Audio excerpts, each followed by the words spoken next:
Rafael Alves, 39 anos, casado, pai de uma filha e empresário. Fala galera, tudo bem com vocês? Estamos aqui com mais um vídeo do Tinha Tudo Pra Dar Errado. E hoje a nossa participação especial é o Rafael. Prazer, Rafael. Muito obrigado pela presença aí. Legal. Rafael, fala um pouco quem é você, qual é a sua profissão. Bom, vamos lá. Sou nascido em Santos, né? Vim para Americana bem menino ainda, com 7 anos, mas sou criado aqui em Americana. Tenho 39 anos, sou pai da Lorena, tenho 9 anos, sou casado atualmente e hoje eu sou empresário, né? Estou empreendendo há algum tempo e já estou aí nessa vida aí há 3 anos quase. Você trabalha com o quê? O meu ramo é merchandising, marketing. A gente atende redes e clientes que estão dentro de redes de supermercado. Faz quanto tempo de experiência que você tem nessa área aí? Na área já tenho experiência desde 2002. Então aí eu agreguei, saí, né? Tive uma passagem para algumas empresas, algumas multinacionais. Depois de alguns decorreres aí, uns altos e baixos, eu já tinha um sonho na minha operação e eu decidi empreender. Estou há 3 anos aí já fazendo isso. 3 anos. 3 anos já fazendo isso e caminhando. Acho que tem bastante coisa para acontecendo. Bacana, muito legal. Qual que era a sua função na multinacional? O que você fazia lá? E como foi essa transição para a agência, né? Isso, eu vou dar uma resumida breve. Eu comecei bem em 2002 em repositor de supermercado. Trabalhava na rede Carrefour, que era o supermercado Champion, que tinha Americana. De lá eu virei promotor de vendas, né? Passei por algumas empresas como Unilever, em um ano. Depois fui para uma outra empresa que eu fui promovido a supervisor, a gerente regional, coordenador. Fui para vendas, coordenador de vendas. Então tive todo esse know-how aí. Depois a última multinacional que eu trabalhei foi a Mars, que é a M&M's, né? Conhecida aí, todo mundo conhece, chocolate. Eu fiquei lá nos últimos anos até eu sair para uma outra proposta que eu recebi, que eu fiquei 1 ano. E depois de 1 ano, as coisas não deram certo. Saí com uma mão na frente e outra atrás. Aí foi que eu decidi buscar algum caminho e só isso que eu sabia fazer, né? Tava no meu DNA já, isso aí que eu já faço aí desde 2002, então eu decidi trilhar esse caminho. Foi quando eu decidi abrir em Foco, né? Soluções de merchandising, que comecei sozinho, tá? Sem sócio, sem ninguém, eu e Deus mesmo. Coloquei o joelho no chão, pedi para Deus um direcionamento e fui trilhando. Então eu entrei nesse ramo desde sempre. A minha bagagem toda de faculdade, pós-graduação que eu já tinha me ajudou muito, né? Porque empreender no Brasil hoje não é fácil, é bem difícil. Então vim com cara e com a coragem, chamei algumas pessoas ainda para tentar me ajudar a fazer uma sociedade no início. As pessoas acho que não acreditaram tanto e eu não tinha muito para onde correr, né? Então ou eu ia ou eu voltava a ser CLT e arriscava, né? E deixava meu sonho de lado. Então eu preferi arriscar e estou trilhando. Então assim, hoje eu digo que eu não me arrependo mais do que eu fiz, né? Da atitude que eu tive de começar. Então assim, eu tenho vários concorrentes aí dentro da cidade, na região, e eu acho que eu sou o único aí que não tem sócio ou que não tem alguma pessoa junto. Comecei realmente sozinho. Claro que tem as pessoas, né? Minha esposa, as pessoas que me ajudam ali de alguma forma, mas assim, encabeçando o negócio só eu. Como foi essa transição? Como foi escutar as opiniões das pessoas? Foi mais positivo, foi mais negativo? A hora que você foi? Não, é muito mais negativo, né? Tem muitas pessoas que falam, pô, já trabalha com CLT, já conhece, já tem, né? Algumas pessoas falando, pô, volta a fazer o que você sabia fazer, mas tinha algumas pessoas, né? Estabilidade, conforto, né? Às vezes as pessoas nem querem seu mal, né? Às vezes elas querem... É uma super proteção, às vezes, né? Exatamente. Exato. Aí, mas eu falei, pô, já tô tanto tempo no CLT, eu vou tentar arriscar. Se der errado, eu volto, tento fazer o que eu sempre fiz. Mas tem algumas pessoas que falam, não, pô, coloque seu conhecimento numa coisa que é sua, que você vai conseguir. Você tem um know-how legal, tem um network bacana, então muito conhecimento. E assim foi, contar. Isso aí dá um gás, né? Quando você ouve isso. Exato. Assim. E sua esposa, como que foi? Ela me apoiou. Me apoiou. Acho que foi super importante o apoio dela, porque senão acho que também... Eu acho que é o principal apoio. Tem que vir de casa. Tem que vir de casa, porque se dentro de casa, se não tiver um apoio ali, você já sai pra rua desanimado, desmotivado, né? Com aquela expectativa. As pessoas que mais gostam de falar assim, eu avisei, né? Eu falei. Então, verdade. Mas o que eu recebi de apoio dentro de casa foi muito bom, como acontece até hoje. Então, com certeza, esse foi um gás para eu meter a cara e começar o negócio e tá dando certo. né? Eu acho que não me arrependo da atitude que eu tive, mas não é fácil, é muito difícil. Muito difícil você Exatamente começar isso que eu ia falar. sozinho. Como que foi esse processo aí de você abrir sua agência? Como que foi alugar salão? Todo esse processo aí No de... início a gente não tinha um local próprio ainda, né? Eu comecei sozinho, com alguns clientes, né, poucos clientes, e eu mesmo, a mão de obra era minha. Então só tinha eu. Depois de algum tempo que eu fui trilhando, coloquei mais algumas pessoas para trabalhar para mim, aí as coisas foram acontecendo, porque aí a mão de obra não fica suficiente. Não era só eu, já não dava conta. A geografia é muito grande, a região toda a gente atende. Baixada Santista, capital de São Paulo, o estado, o interior todo, né, que a gente chama de interior oeste, que é a região de Ribeirão Preto, Presidente Prudente. Então, assim, aí as coisas começaram a aumentar. E a gente foi entregando um trabalho legal. Eu também não tinha pressa de crescer um passo de mágica, porque também não dava um passo maior que a perna. Eu já cheguei a, a recusar alguns contratos excelentes, bons, de empresas boas, conhecidas, porque eu não tinha estrutura ainda para receber. Né? Então, eu podia pegar esse contrato, assinar esse contrato, mas com certeza eu ia perder rápido, porque eu não ia conseguir entregar, ia ainda me prejudicar, porque para falar bem são poucos, né? Para falar mal, rapidinho se espalha. Então, eu tive esse feeling de ir crescendo devagar, dentro da minha realidade, colocando as pessoas aos poucos junto comigo, para a gente poder entender como a gente está nesse processo de expansão agora. Agora, há pouco tempo que a gente tem um escritório próprio, né, que a gente agora já tem na cidade americana, ali próximo da Vila Brasil, na rua Fortunato Baceto. Hoje a gente tem nossa sede, tem um escritório, tem as pessoas que me ajudam com todo o back-office que a gente precisa para poder dar o suporte para os clientes. Mas no início era só eu mesmo, no início todos os e-mails que tinham dentro da empresa era eu mesmo que mexia, né? Tinha vários e-mails que todos eles eram eu ia tocar nesse assunto aí que você falou para nós em off, né? Fala um pouquinho como que você fazia assim eu tinha o meu essa e-mail, sacada.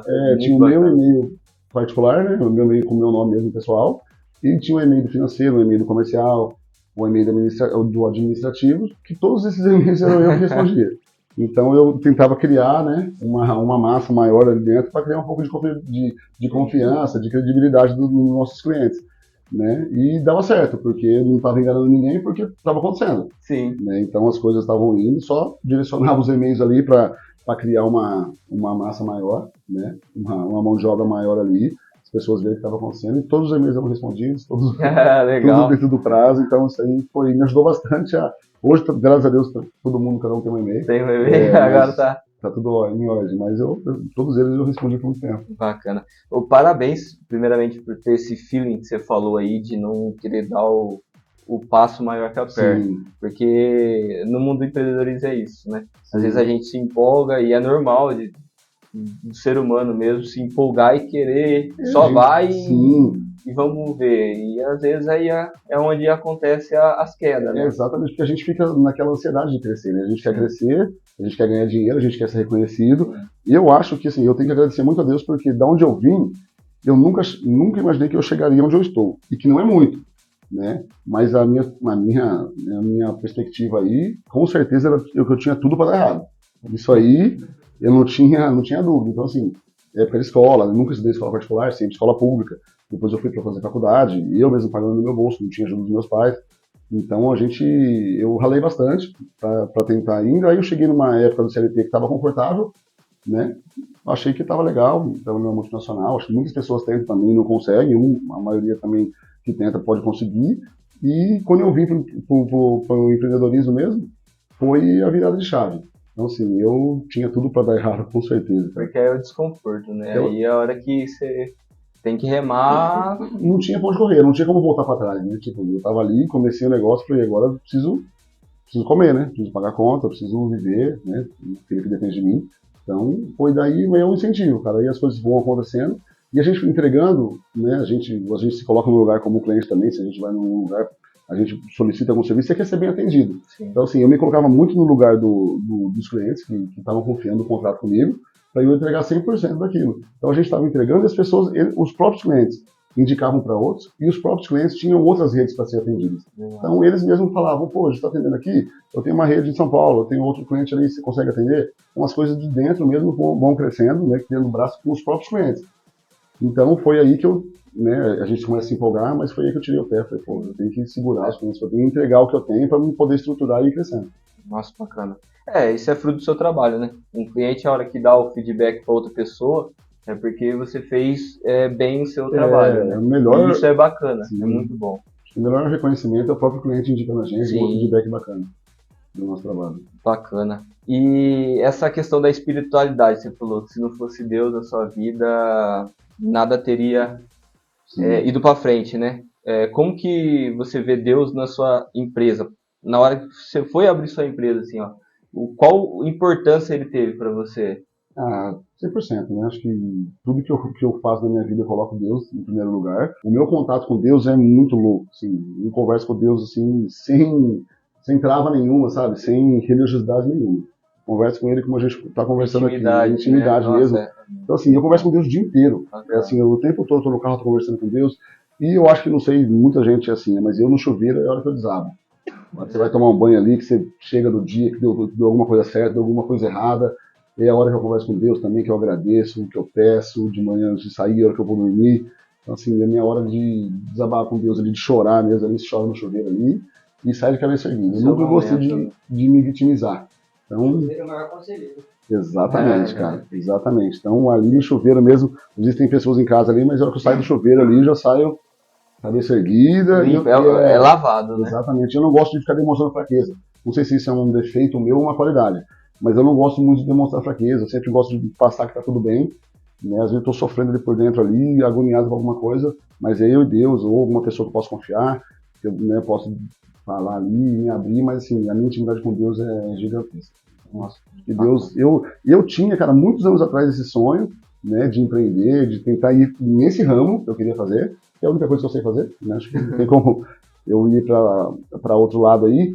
Eu não sei como, nem quando que ia acontecer, mas eu tinha certeza que um dia ia acontecer. Eu tinha isso no meu coração lá no fundo, que um dia ia acontecer exatamente isso que tá acontecendo agora. Eu não tinha certeza de nada, não tinha prazo, nunca coloquei nada, mas eu tinha certeza que ia acontecer. Deus tinha, né? Deus tinha, Deus cara. já tinha. Igual você falou assim, eu não imaginei que eu ia chegar onde eu tô. Mas Deus já sabia, já estava tudo escrito, né? Exatamente. Tipo assim, pessoas podem falar, pô, o cara tá achando que ele tá. Não, não tô nada.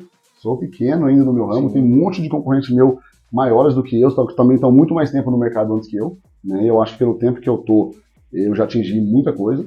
Né? Se for falar proporcionalmente aí, o tempo que eu tô, eu já atingi, meu nome já está sendo falado, o nome da minha empresa já está sendo falado dentro do nosso ramo, e as coisas estão acontecendo mesmo assim, mas sem arrogância, sem prepotência nenhuma, com fé em Deus e trabalho, cara. Porque eu nunca trabalhei tanto. Cara. Quando eu era CLT, eu não trabalhava desse jeito. Cara. Não trabalhava. Porque agora depende da gente, né, cara? O meu salário sou eu que tenho que ir atrás. Eu já acordo devendo todo dia. O pessoal acha assim, né? Você é empresário. Acha que é fácil, né? Não, imagina, cara. Tem muitos dias que eu não fico no escritório, que eu vou pro chão de loja, que eu vou atrás, né? Entra uma empresa nova, eu vou acompanhar os promotores nas lojas, eu vou direcionar. É o dia inteiro o celular apitando o tempo todo, e-mail para responder. Assim. Então, assim, tem dia que eu tô de social fazendo uma reunião com o cliente, no outro dia eu tô de botina no chão de loja, num depósito, atrás de promotor, arrumando, fazendo o que tem que ser feito, que o cliente quer ver as coisas acontecerem. Eu sempre digo um exemplo, que a gente vai numa padaria comprar um bolo, você não quer saber se o ovo caiu no meio da receita, se quebrou a colher, se queimou, o cara fez de novo. Você quer chegar e pegar seu bolo pronto. Sim. Então, assim, o cliente também, ele me contrata para ter o resultado dele. Então, assim, no meio dessa avalanche que a gente tem no dia a dia, o cliente recebe o que ele me solicitou. Então, assim, se eu tiver que sair do escritório, ir para a rua, ir subir em escada, e ajudar, e acontecer, eu vou fazer, porque eu preciso entregar o que o cliente solicitou. Sim. Então, essa é a minha meta. Estava falando dos concorrentes, né? Quão importante você acha que os concorrentes para você hoje, assim? Eu tenho amizade com alguns, né? Troco ideia, bate papo com alguns, outros não, só sei de vista quem é, onde é. Mas eu cresço onde eles estão falhando. Então, assim, onde eu vejo uma falha deles é onde eu preciso crescer, né? Então, onde eles também estão fazendo alguma coisa boa, também me apego e quero fazer igual ou melhor. Mas onde eles falham é um jogo de futebol, né? Às vezes a gente ganha numa falha do concorrente. Às vezes tem vários clientes que dividem, né, várias agências. Tem um cliente que tem eu e mais 3 agências. Né? Então, às vezes, se eu não entregar um trabalho legal, com certeza ele vai tirar de mim e vai entregar para o outro, e vice-versa. Né? Então, eu já tive a sorte, né? Sorte jogo, não, acho né? que é Deus mesmo e no trabalho, de receber mais do que sair. Então, assim, tive alguns clientes só que saíram por opção nossas mesmo, de não tava legal, a conta não estava fechando. Contrato mal fechado também, porque a gente erra muito. Então, já fechei alguns contratos que na emoção, e depois no dia a dia eu vi que não dava lucro, eu estava pagando para trabalhar, aí cheguei, abri o jogo, o cliente entender, legal, vamos rever o contrato, ou o cliente falar, pô, realmente não consigo te entregar, pagar mais do que isso. Então vamos encerrar aqui porque não tá legal. Então, assim, a gente vai errando, todo dia eu vou errando, eu vou aprendendo. É o jogo, É né? o jogo. Eu vou pegando alguns contratos antigos, alguns e-mails antigos que eu vou pegando, e eu vou vendo a minha própria evolução e a evolução da empresa. O que a gente está conseguindo entregar versus o que a gente iniciou. Bacana. E a questão dos concorrentes, né? Os concorrentes, queira ou não, eles fazem a gente impulsionar, né? Por exemplo, senão a gente entra na zona de conforto nossa ali e vai estabilizar, né? Exatamente. Tem muitos concorrentes aí, muitos são leais, parceiros, mas tem muitos aí que estão atrás do nosso erro também, né? Então, assim, onde eu vacilar, onde eu errar, eles estão prontos para atacar e pegar meus clientes. Então, assim, como eu falei, tem cliente que divide várias agências, que é o certo também, eles não podem deixar todos os ovos numa sacola só, né? Se quebrar, vai quebrar tudo de uma vez. Então, assim, é normal isso, as indústrias terem várias agências aí para atender os clientes, mas tem alguns concorrentes que eles estão ali também, pronto para pegar algum erro nosso para poder colocar na mão do cliente e falar, pô, eu consigo te entregar melhor do que isso. Então, assim, eu não me preocupo com isso, tá? Eu vou ser bem sincero que a gente é ser humano, a gente erra, como a gente acerta, e eles também, mas eu acho que eu tento fazer o meu melhor mesmo. Se algum cliente sair e falar, pô, não tô feliz aqui, legal, vai para algum lugar. Como já aconteceu de falar que ia para algum lugar, falo, vai com Deus, pode ir, boa sorte, e o cara ligar e querer voltar, porque não estava sendo bem atendido. Porque, pô, na hora de falar ali, todo mundo fala, né? Pô, te entrego, consigo levar a sua empresa num outro patamar, consigo fazer acontecer. Mas na realidade história, diferente, né? Porque eu conheço muito esse ramo. Então, assim, por isso que eu falei que eu só tinha esse ramo para me atuar, porque é realmente onde eu sei atuar, onde eu conheço. Porque para falar, para prometer, vai ser um monte de gente, um monte. Mas realmente a gente eu entrego 100% daquilo que eu me comprometi, a gente falha, a gente tem alguns gaps que eu vou tentando recuperar e eu me cobro muito. E é exatamente o que eu vou falar de novo. Eu não sei se é muito defeito ou qualidade minha. Eu me cobro muito e eu acho que é um defeito meu que eu quero que as pessoas que estão comigo entreguem da mesma maneira que eu. E não vão entregar. E cada um tem um perfil, cada um tem, né, uma realidade ali. E eu me cobro muito.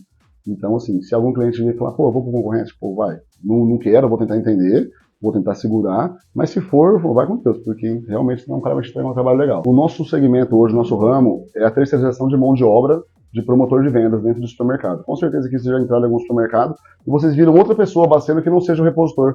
Uma pessoa com um jaleco diferente, ou com uma camisa diferente, escrito promotor, ou escrito merchandise atrás. As indústrias hoje, elas terceirizam essa folha de pagamento.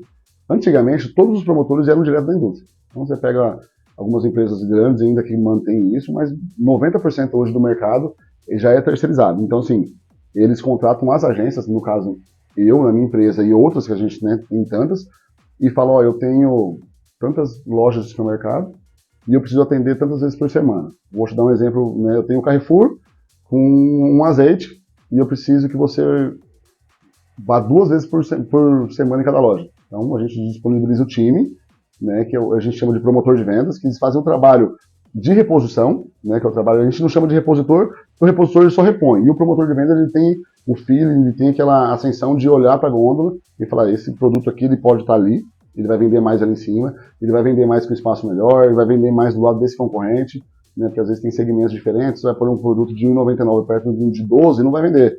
Então a gente sempre tem que fazer essa recomposição de preço, isso dentro da gôndola, tem muita gente, o universo, né, do merchandising por trás, para quem não conhece, é imenso. Assim, quem não é do ramo, vai no supermercado comprar, você compra ali, vai embora, pega na prateleira, mas é um mundo atrás ali, é tudo que você vê dentro do supermercado, ponta de gôndola, você vê aqueles displays, é tudo negociado, é tudo pago, é tudo a acessibilidade, é tudo o relacionamento do promotor dentro da loja. Né? Algumas coisas são negociadas, pagas, muitas das coisas são o promotor que consegue. Né? E eu acho que o nosso destaque foi exatamente o que eu estava falando aqui, é a entrega do que o cliente pede. Né? A gente faz um contrato com o cliente e ele exige algumas coisas que a gente tem que entregar. E aí eu falo que assim, se a gente entregar, a gente está dentro do plano. Tá? E a gente tem que fazer o quê? A gente tenta se exceder, que eu chamo de exceed. E aí a gente tenta se exceder para entregar mais do que o cliente pede. Então, se a gente está entregando, nossa obrigação. Né? Abaixo, estamos fora. Se a gente entregar o que o cliente está pedindo, ótimo. E se a gente entregar acima, aí, maravilha. E aí é nisso que a gente está se destacando e por isso que a gente vem crescendo, porque a gente tenta fazer isso melhor. Né? Fazer com esse carinho, esse detalhe, porque o cliente depende da venda. Então, se ele vai fechar uma venda no mês que vem, e a venda não foi boa, ele vai me cobrar. Pô, não tá vendendo. Às vezes o problema não tá com a gente, né? Tá no posicionamento de preço, tá na embalagem, tá em diversas situações. Mas o primeiro a ser cobrado é a gente. É a ponta ali embaixo, o cara tá pagando a gente. Fala, pô, vendi 100 caixas no mês passado, fui vender agora, tem 80 ainda. Pô, não tá vendendo, você não tá colocando? Né? Então, assim, a gente se destaca de entregar, fazer o mediano, que é o que a gente precisa entregar, e se preocupar em entregar um pouco mais. Porque é aí que a gente vai se destacar. E eu acho que é isso que eu passo para o meu time, pra gente tentar entregar sempre a mais e colocar aquela cereja no bolo mesmo ali, para chegar em casa e dormir com a missão cumprida. Ô, Rafa, aquelas ilhas de produto, vocês também fazem ou é uma coisa que já é da parte dele? Não, todo mundo. Tudo isso aí. Algumas coisas o supermercado faz, né? Eles têm a mão de obra deles lá, mas maioria, isso aí é os promotores que fazem. Porque é uma arte, né? Os caras fazem. Muito, cara. É um trabalho, realmente um trabalho de criatividade. E tem muita coisa, cara. Tem muita coisa que você entra no mercado e fala, pô, não é possível. Um ser humano fez isso aqui, cara. É muita coisa legal, cara. Muita coisa bacana. Já aproveitando esse gancho aí, que você falou da questão da posição nas gôndolas lá, o corredor.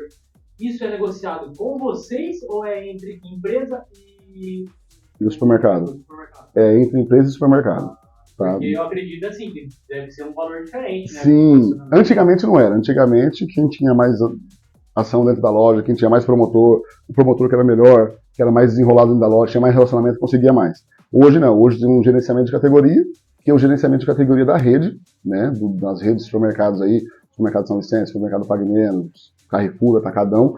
Hoje a indústria, né, tem um gerenciamento de categoria junto com a rede e eles direcionam. Eles querem um produto dele em tal altura, né, do lado de tal concorrente. Então, assim, só é uma bem breve, assim, para vocês entenderem. Então, aí isso acontece. Só que muitas vezes isso é acordado lá em cima, é pago, mas não acontece na ponta. Porque quem que vai cuidar disso aí? Quem tem que cuidar é o promotor. Que aí é onde a gente entra. Mas essa informação não vem para vocês? Vem. Essa informação vem. E muitas vezes a gente está ali no campo ali e a gente está, pô, a empresa que a gente está atendendo, vamos supor, a gente tem um cliente que não entrou nesse gerenciamento de categoria e que na hora de montar o cronograma ficou no rodapé. Né? Ninguém negociou, ficou ali. Aí o trabalho do promotor é o nosso trabalho de entrar, tirar aquele produto do rodapé, levantar aquele produto. Porque o produto do rodapé ninguém quer ficar.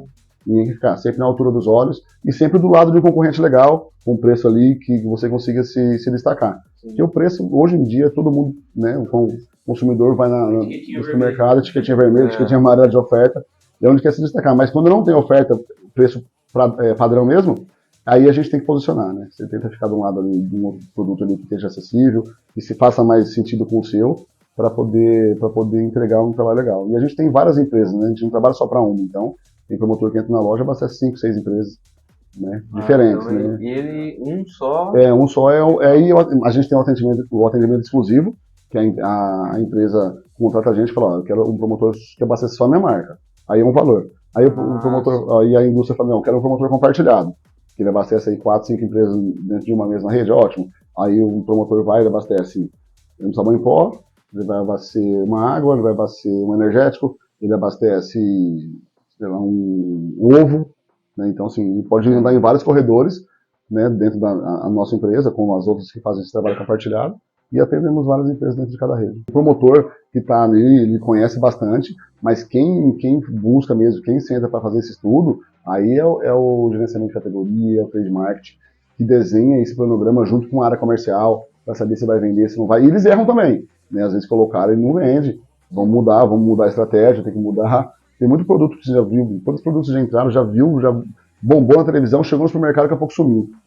Aí os caras tiram o pé, né, colocam para trás, reformula o produto, vê a capacidade ali, onde ele pode entregar, especificação, vê a régua ali que ele pode entregar, porque às vezes o produto muito caro não vende, o produto muito barato também, o consumidor acha que não vale muito, né? Então, assim, é bem delicado. Mas, assim, a gente tem esse feeling, eu tenho muito esse feeling de olhar na gôndola, uma foto que eu recebo, e eu vejo e falo que esse produto não podia estar aqui, esse produto tinha que estar aqui. Às vezes não é fácil colocar também, né? É muito simples, você vai achar que tira de um lugar e coloca no outro. Mas aí você vai, chama o gerente da loja, fala, pô, meu produto está aqui, eu tenho muita coisa no estoque, eu preciso levantar, preciso tirar, preciso colocar ele no lugar que vai vender, porque vai vencer e esse produto está no rodapé, ninguém está comprando. É um ajuste com o gerente. Isso, aí é o gerente da loja, o líder do setor ali que tem esse feeling também, né? Que ele tem meta para cumprir também. Então a gente tem, tem um pallet lá dentro para vencer o mês que vem, ele não vai vender, cara. Tem 2 frentinhas aqui na área de venda. Vamos montar, vamos fazer uma ilha, vamos fazer uma ponta de gôndola. vamos destacar, liga pro comercial para baixar o preço, para poder fazer esse negócio sair. Porque Colocar na porta. quando você entra lá, você vê carrinho lá. Hoje as redes elas identificam, né? Produto próximo ao vencimento. Então você sabe que você vai comprar ali, o produto tá mais barato que está vencendo. E isso não é bom para a marca também, né? Você vai queimando a marca. Essa estrutura Exato. Foi igual o Edson, que você até conhece, citou que ele trabalhava de madrugada por trás Dos olhos de a hora todo que mundo ali. fechava, que eles atuavam no hortifruti lá, deixava tudo. Tem umas estratégias, se vocês der um Google aí, vocês vão ver. Tem muita empresa, né? Até a empresa que eu trabalhava, a Mars, ela tinha muito disso. Ela colocava uma câmera no ponto de venda, né, dentro do supermercado. Ela entendeu o tipo de produto, o produto de comportamento que estava buscando aquele produto, a quantidade de pessoas que pegavam, olhavam e não levavam. Assim, tinha uma câmera, cara, é tudo, né, com autorização dentro do supermercado, aí eu colocava uma ponta ali, aí contava quantas pessoas passaram e não olharam, quantas pessoas olharam, pegaram e não compraram, quantas compraram, qual que era a expectativa que a empresa estava buscando ali, qual que era o tipo de cliente que ela estava atendendo, para poder para levantar e entender, cara. A Mars mesmo, ela é uma empresa de chocolate e ela tem umas particularidades que as outras empresas não têm. Ela não faz ovo de Páscoa, ela não coloca produto na altura de criança, ela não coloca porque ela tem uma ONG aí com autoridade infantil, tudo. Então assim, todas as empresas querem vender chocolate, quem compra chocolate é criança, quem busca mais. Não que é adulto não, mas é criança que busca mais. Você pega a Ferreiro mesmo, ela não tem ovo de Páscoa na parreira. Você pode entrar no mercado, você não vai ver ovo de Páscoa da Ferreiro na parreira, é tudo no baixo. Quando você entra no mercado tem a parreira, a Ferreiro Rocher não tem.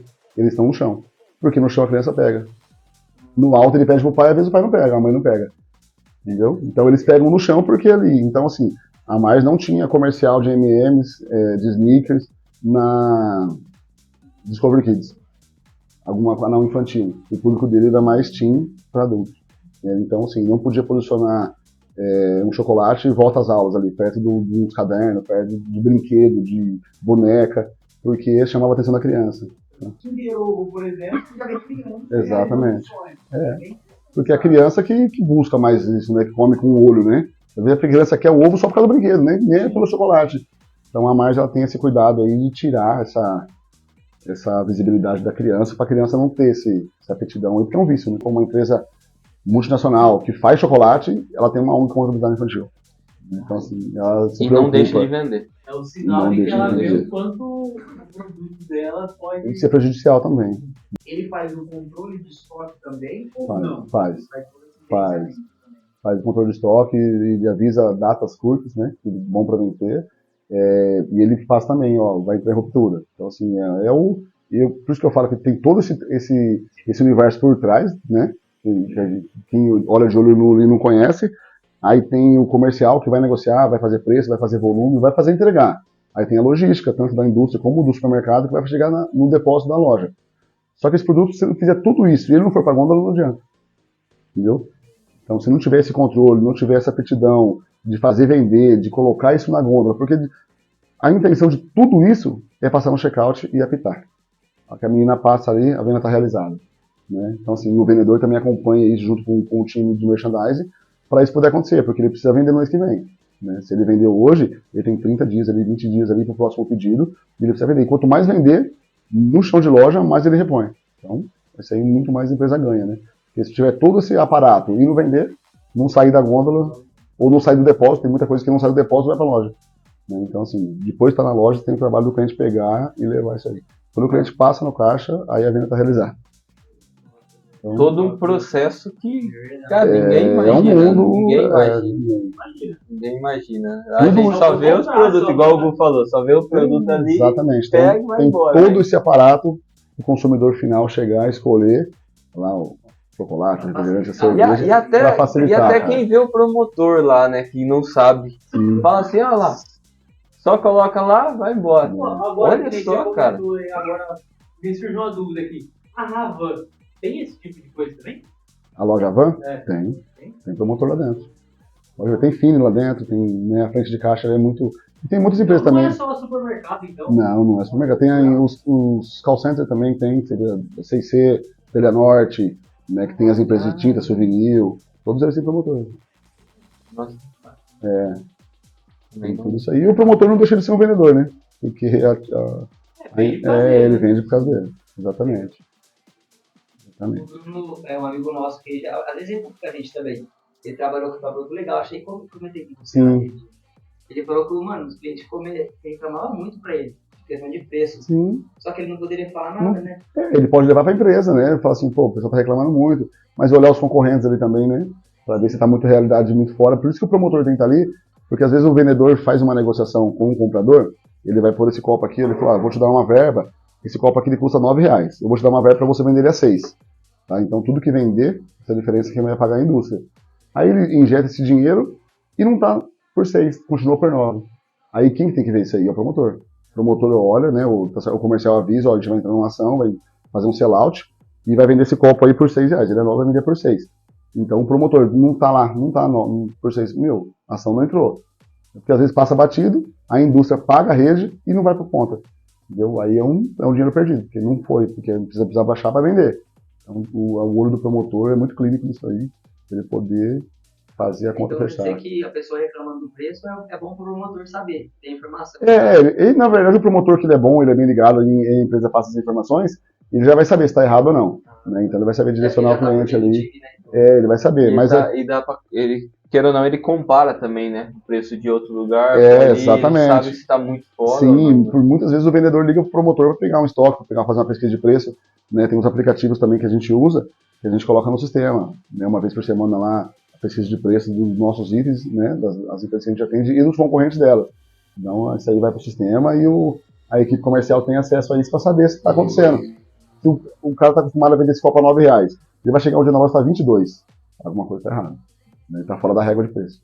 Aí ele tem que avisar na hora a empresa e falar, meu, tá certo esse preço aqui, porque é R$9 sempre, tá 22 agora. Ou, sei lá, o cara baixou para 1,99. Então, assim, por isso que ele tem que acompanhar essa régua. E o promotor na loja ali, na ponta, é o essencial ali para poder... Essa crescente de preço aconteceu na pandemia, né? Na pandemia teve muito. Né? Mas isso veio a partir de vocês ou do estabelecimento? Porque, vamos supor, álcool em gel, né? Foi algo aqui... Extraordinário, né? Até as empresas que não tinham começaram a fabricar. Isso, porque foi uma avalanche, né? Na época ninguém achava. Mas essa precificação final foi tipo, o estabelecimento que colocou? Não, a indústria que passa, né? A indústria que passa, porque a rede de supermercado ela tem uma margem que ela trabalha. Então ela tem lá, depende da categoria, 20%, 30% de margem. Não chega a ser fiscalizado, mas tem uma régua, né? Para acompanhar. Mas a indústria que passa esse preço. Porque o supermercado, se ele estiver dentro da margem dele, ele não precisa aumentar. Né? Se é 20% a margem dele, se é 30%, ele vai vender em cima disso. Só que se subir esse copo de 6 para 12, a margem do supermercado tem que subir também. Né? Porque se ele pagava 4 para vender a 6, né? Agora se ele vai vender pagando 12, ele tem que vender a 14. Né? Então assim, a régua dele muda, mas quem dá esse preço é a indústria. Aí na pandemia, vendeu muito mais também, né? Aumentou muito, mas o povo estava em casa. Você pega lá, sei lá, um casal e 2 filhos. Normalmente eles tomam café em casa e jantam. Né? Aí na pandemia eles estavam tomando café, almoçando, tomando café da tarde, jantando. Então assim, aumentou as refeições dentro de casa, automaticamente aumentou, né, a compra. Então, o ticket médio aí das redes cresceu muito. Como eu disse, você tinha 2 refeições, agora você tem casa, você tem 4, tem 6. Então ficou 2 anos e pouco aí nessa loucura. E as redes vendendo muito. Sim, o único segmento que não parou foi o supermercado. Foi a época que a gente trabalhou muito. Que é o essencial. Porque fechava tudo. Só não fechava a farmácia, posto de gasolina, supermercado, nunca fechou. Só o essencial. Era a linha de frente, realmente foi... Sempre cheio. Sempre cheio. Assim, então você, né, acho que até vale um agradecimento por todo esse pessoal aí, operador de caixa, repositores, promotores ali, que estavam realmente na linha de frente. Enquanto todo mundo estava intocado em casa, preocupado ali, enfermeiro. Então, assim, esse pessoal realmente fez parte da linha de frente, como os enfermeiros fizeram. Você ia no supermercado... Exatamente. Você pega aquela operadora de caixa, quantas pessoas passavam no caixa dela durante o dia? E ela com risco de levar esse vírus para casa, né? Então na Covid teve toda essa avalanche aí, mas foi correndo risco, né? Porque ninguém fechou o supermercado. Fechava tudo. Isso foi bom, né? Pra gente foi bom, teve muito trabalho, mas era um risco, né? Porque lidando com um monte de gente, questão de saúde foi um caos. Mas é isso. Isso aí. Deixa eu perguntar para você uma curiosidade, assim, quantos funcionários você tem assim, fixos na sua agência? Hoje a gente está com 25. 25 funcionários. E tem os terceiros também. os prestadores de serviço. Sim. São... Aí chega a estar mais de 40. Caramba. Como é gerir tudo isso? Todos esses...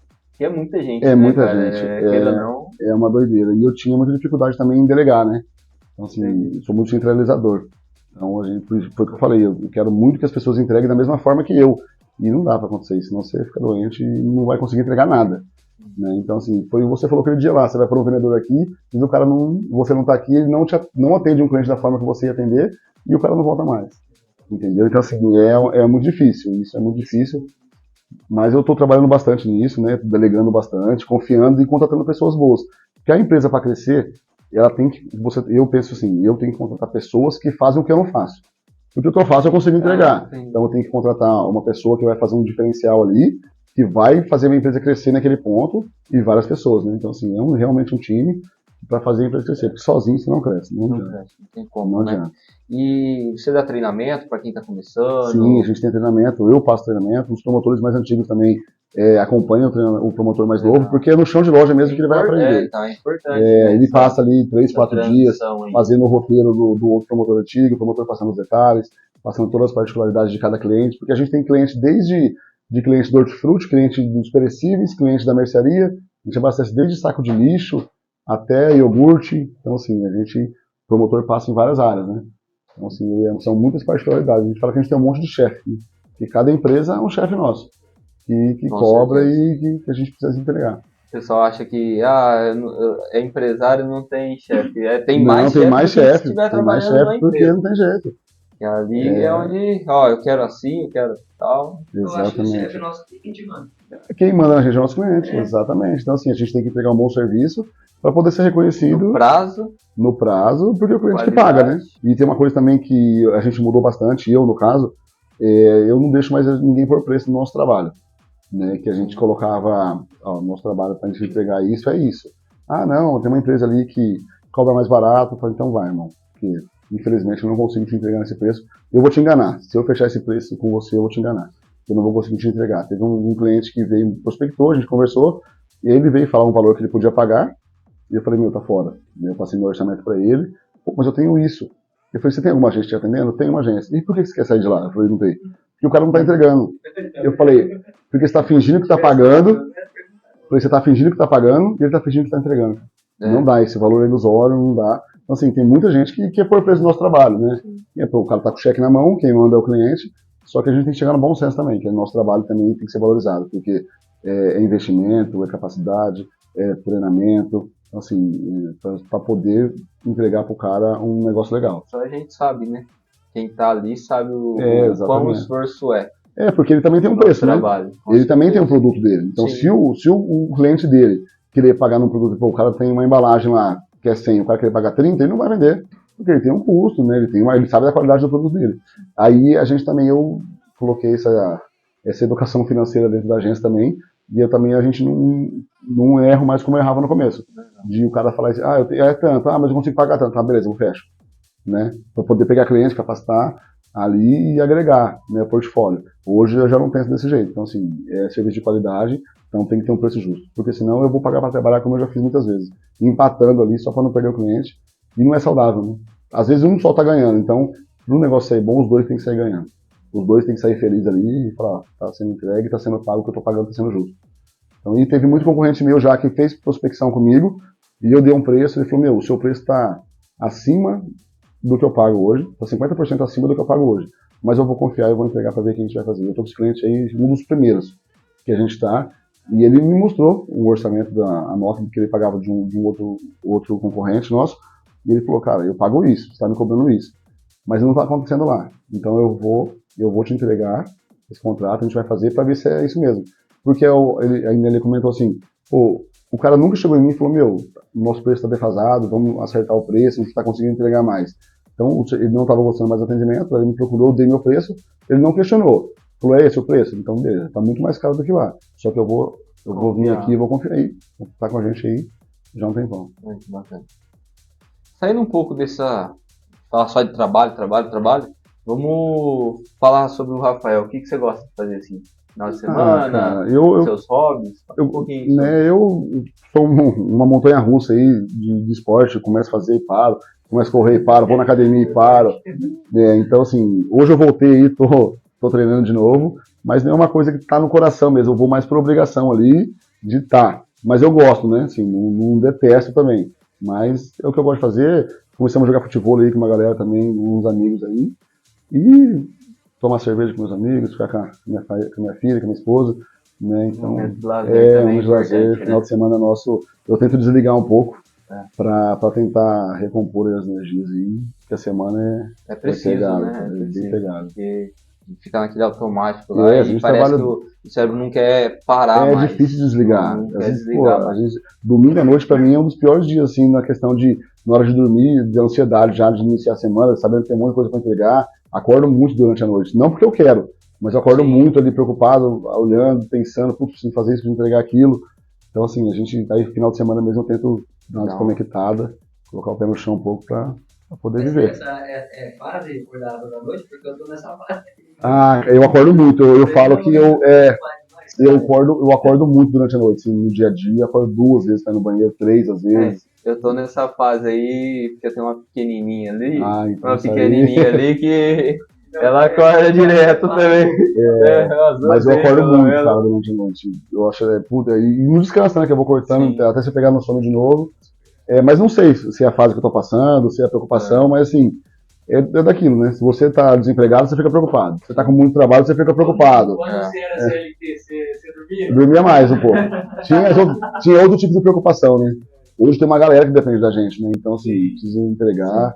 E a gente responsabilidade demais. Eu falo assim que a gente que é empreendedor, né, estamos no ramo aí, tentando ser um empresário de sucesso aí, a gente acorda devendo todo dia, né? Nossa, a gente acorda devendo, porque a gente precisa abastecer o carro, precisa comer, então assim, os custos saem tudo da gente, né? Quando você é CLT, você está garantido todo dia 30 ali, pode não ser muito, pode ser muito, mas você está mais confortável. Sim. Então a gente já acorda devendo, né? Então essa preocupação aí... Você acorda nem sabendo quanto você vai ganhar. Exatamente. Então a gente não tem salário fixo, né?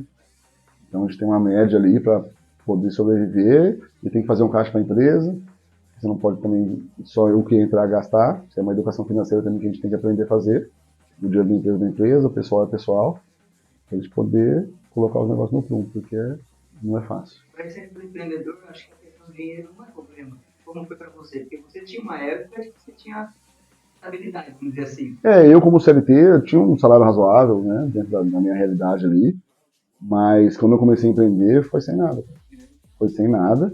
Porque eu passei, né, da multinacional até eu abrir em foco, eu tive ali 1 ano que eu passei numa outra empresa ali que as coisas não aconteceram como eram para acontecer e eu saí literalmente com uma mão na frente e outra atrás, né? Foi aí que deu esse estralo que eu falei, eu vou tentar fazer o que eu sei, né? Porque eu poderia muito bem entregar alguns currículos ali e voltar. E como eu tive bastante proposta para voltar para algumas multinacionais, mas eu estava tão focado nisso que eu falei, ou vai dar certo ou não vai, então eu vou tentar porque amanhã depois eu vou estar lá na frente e falar, eu devia ter tentado, devia ter conseguido e morrer com esse negócio. E eu vi uma frase esse tempo aí que o lugar que tem mais sonhos é dentro do cemitério, né? E sonhos não realizados. Nossa. Né? Porque é a galera que não fez, né? Eu podia me arrepender, né? E falar, não deu certo, mas eu tentei. Ou falar, será que ia dar? Será que ia dar? Então, é aquele será, né? E tem aquele negócio que é melhor você dormir arrependido do que acordar com vontade, né? Então... a gente tem isso, então assim, e tá no DNA mesmo, tem gente que não gosta, cara, tem gente, tipo, eu chamei algumas pessoas pra fazer esse projeto comigo, pra vir, e, a pessoa não acreditou, tal, né, porque às vezes não tá no DNA também da pessoa, né? Ela gosta daquele, e tá tudo bem, e até porque, pro empresário ter sucesso, poder ter uma empresa, tem que existir as pessoas que estão CLTs também, porque se for todo mundo empreender, a conta não fecha, né, a conta não fecha. Então assim, todo mundo tem seu espaço, não que eu tô almejando chegar muito longe, se Deus me abençoar aí, a gente continuar trabalhando, mas é isso, eu também não tenho vergonha de voltar para trás, se Deus me livre acontecer alguma coisa de errado aí, eu tiver que voltar para trás, eu vou voltar. Você já aprendeu como faz. A gente já sabe como faz, né? Então... E a questão é o seguinte, assim, qual é o seu sonho?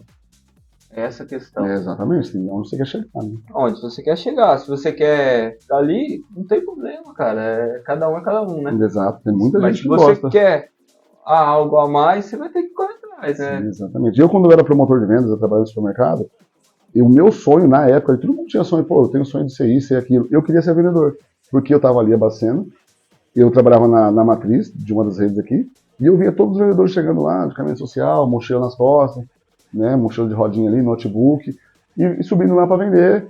E eu falei, pô, eu quero vender, cara, eu quero ser esses caras aí. E consegui.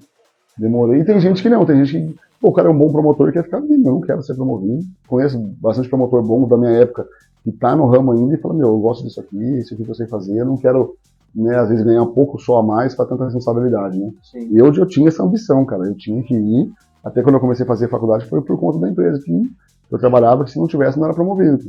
Então, foi o que eu contei aquele dia para vocês lá.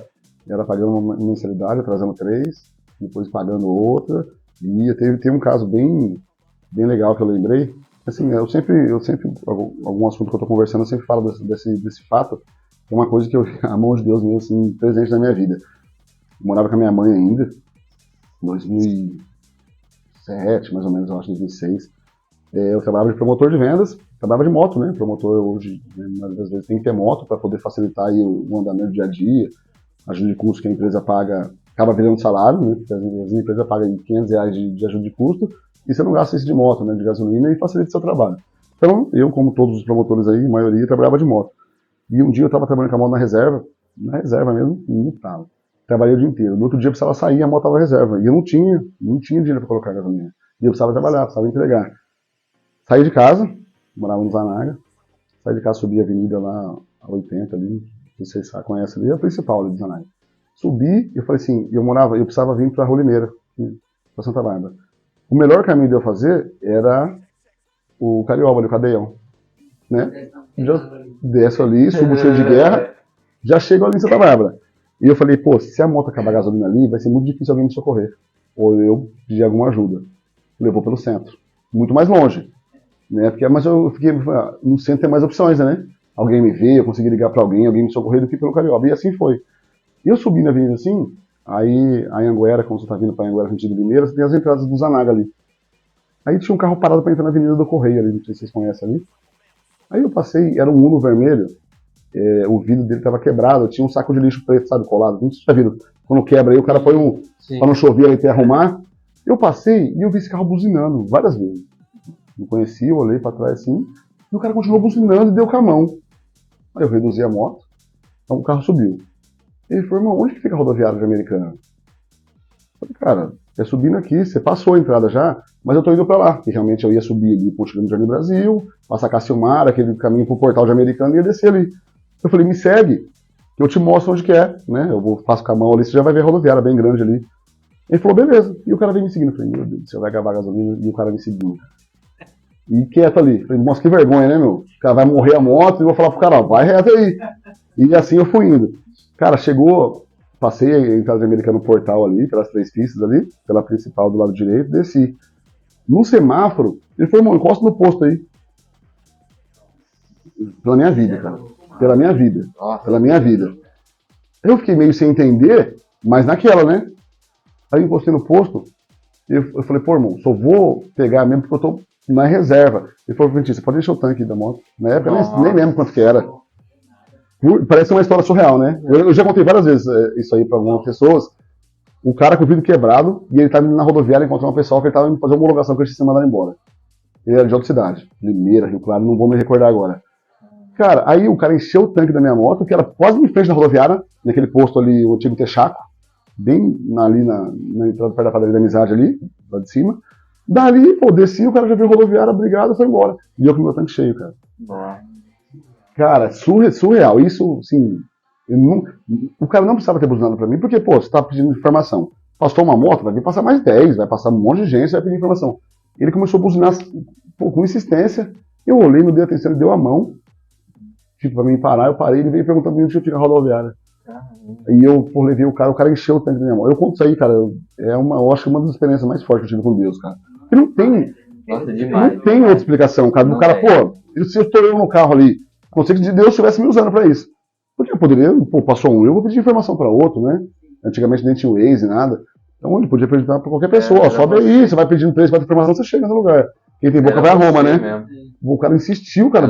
Na hora que eu passei, ele entrando na avenida, buzinou e o cara encheu o tanque da minha moto, cara. Falei, então, assim, essas coisas que me motivaram também a tentar chegar em algum lugar. Esse perrengue também da vida. Cara, que é muito perrengue, cara. Então, assim, é uma das coisas por isso que eu falo, que eu tinha realmente tudo pra dar errado, cara. Então, assim, por isso que eu falo, é até aqui que eu tinha que chegar, eu já vou ser muito grato, porque eu não tinha perspectiva nenhuma, cara. Nenhuma. Eu não tinha perspectiva, família humilde, pai separado. Minha mãe veio de Santos pra cá com 4 filhos de perrengue. Então, assim, a vida é bem dura. Então, assim, essas coisas aí que motivam a gente a tentar. Então, assim, hoje, onde eu tô, eu já acho que já é surreal. Então, só que eu sei que eu posso chegar muito mais longe ainda, trabalhando, fazendo o meu, né? Tem um monte de amigo que também foi para outros caminhos, né? E eu tô fazendo o meu. Então, uns melhores que eu, uns piores. E a gente tá. Eu lembro na época de escola tinha muito menino lá, uns moleques que chamavam, os moleques mó playboy, né? Filhinho de papai, que hoje estão bem atrás da gente, cara. Hoje bem atrás da gente, porque assim, por conta de trabalho mesmo, porque eu nunca tive nada. Minha mãe e meu pai não tinham condição de ajudar a gente, infelizmente, com nada, assim, com estudo. Então era o básico ali mesmo, né? Passando bastante necessidade para poder. Então eu me apego muito nessas coisas, que onde eu tô indo, eu nunca vou esquecer, cara, de onde eu tô vindo, de onde eu saí. Sim. Pra eu poder ser grato, cara. Sempre ser grato, né? Exatamente, cara, e é isso. Então, assim, eu tenho muito isso comigo, cara, tentar ter essa humildade aí, de tentar, né, como eu falei, ainda não tô onde eu tô, onde eu quero chegar, mas eu já sei que eu já andei muito onde eu tava, então, E para finalizar, dá aquele conselho para a galera que quer sair do CLT, às vezes a pessoa está incomodada, quer empreender, só que tá com aquele medo, o pessoal tá desanimando. Dá o conselho que é um gás, né? Vai ser um gás para a pessoa avançar. Sim, o primeiro conselho que eu posso dar, na minha humilde opinião, é o cara saber o que ele quer fazer. E ele ter certeza, ele ter conhecimento, ter network do negócio dele. É muito, o cara quer empreender, mas o cara quer virar padeiro, não sabe, né, nunca mexeu com isso. O cara é mecânico, quer abrir uma padaria. Pode ser que dê certo, mas eu acho que o cara tem que fazer o que ele sabe e o que ele gosta no DNA dele ali, que ele vai poder entregar. Às vezes o cara não vai virar um mega empresário, mas ele vai entregar ali o que ele estiver fazendo de melhor. Então, assim, acho que é o primeiro ponto, é isso aí. A pessoa, né, ter noção e da realidade que ele quer fazer, sabendo o que ele consegue fazer, o que ele consegue entregar. E não desistir, cara. Se é esse sonho que você tem, se é isso que você quer, vai pra cima, vai ter um monte de não, vai ter um monte de barreira, vai se levantar inimigo de tudo quanto é lado, mas vai pra cima, não ouve ninguém não. Se é isso que tá no seu coração, mesmo se você quer, vai até você quebrar a cara. Pode quebrar a cara 1, 2, 3. Tem um monte de exemplo aí de grandes empresários aí de sucesso aí que a gente conhece, que quebraram várias vezes e deram certo depois dos 50, né? Então, assim, primeiro recado, faz o que você gosta, faz o que você sabe. Depois, não deixa ninguém te desmotivar, tá? Não deixa de fazer o que você quer, se tiver no seu coração. Não deixa de se envolver. Tá no seu coração, vai. Uma hora vai dar certo. Se for para dar certo, vai dar certo. Não tem jeito. É aquilo mesmo, é a fé, né? A gente põe o pé e Deus já colocou o chão. Então, assim, nada vai acontecer se não for a permissão de Deus. Se tiver no coração, vai dar certo. Vai para cima que nada vai te derrubar. Maravilha. Deixa suas redes sociais pra galera aí. A rede social, o Instagram da agência Infoco, @Infoco_, com K. E a minha rede social particular aí, @lo_Rafa, Rafael Alves, com PH. Maravilha. Galera, beleza? Muito obrigado, Rafa. Eu agradeço a oportunidade aí, sucesso para vocês também. Muito obrigado pelo aprendizado de hoje. Estamos finalizando mais um vídeo, galera. Se vocês curtiu, deixa o likezinho aí. Se faz sentido para você mandar para alguém que você sabe que está nesse processo aí. Muito obrigado. Tamo junto. Valeu, galera. Até a próxima. Boa.